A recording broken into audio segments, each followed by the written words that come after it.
Hi everybody, Teacher Amanda here at Queen Anne Kids. Today we're going to travel under the ocean with your toddler to make an underwater sea scene. Well, not only will we have a sensory experience, but we'll also practice some fine motor skills. Today's underwater adventure began with a book called Over in the Ocean in a Coral Reef. This is one of my favorite stories. It's got repetitive text, counting, beautiful colorful illustrations that students love.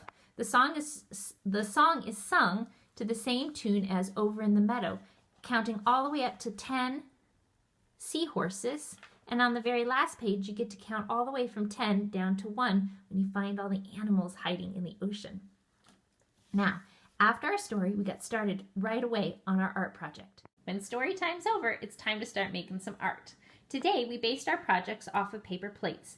I love paper plates, especially the small ones. These are about 5 inches across, maybe 6 inches total. They're the perfect size for little ones. They're big enough to create a scene on, but they're not so big that it's overwhelming to paint the whole thing or complete a project with them.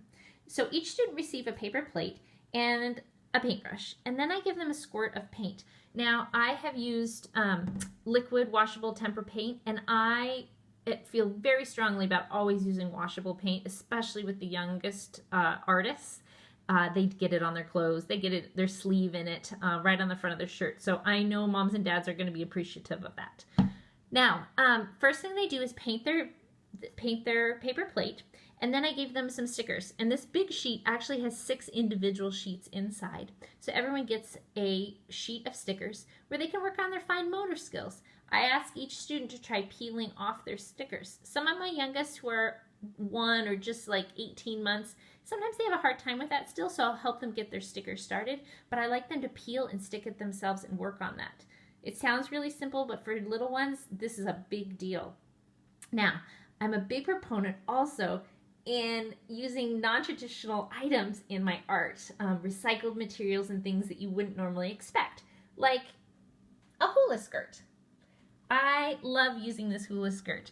It might look like a hula skirt to you, but to me, it looks like seaweed. So after our students have painted their picture, they've stuck on their stickers, then it's time to give them a little bit of glue at the bottom to stick on some seabed and some kelp. If you weren't feeling up to doing painting that day, I have in the past used colored tissue paper, cut into small squares, and let students just glue that with a glue stick. So it's kind of whatever you're up to. So here's our finished product. As you can see, in this project, we painted the background dark blue, glued on some rocks or gravel or sand, as you might want to call it, and also some seaweed. In years past, I've done it a little differently. This year, I did tissue paper, and for the bottom, for the sand, this is actually cereal. Now, in the past, I've actually used real sand. That gets a little bit messy and kind of hard to clean up. I've also used graham crackers. I've put them in a Ziploc bag, and I've let the kids crush them up into like tiny pieces, and then we've sprinkled that on top, which is also really fun. They really like the pounding and the smashing part of that part of the project. My friend on this one has their fish swimming up into the air, and as you can see, my friend that made this one has their stickers right on top of one another and fish swimming in every direction. This is toddler art. It does not matter at all. If their fish want to swim upside down, that's totally fine with me.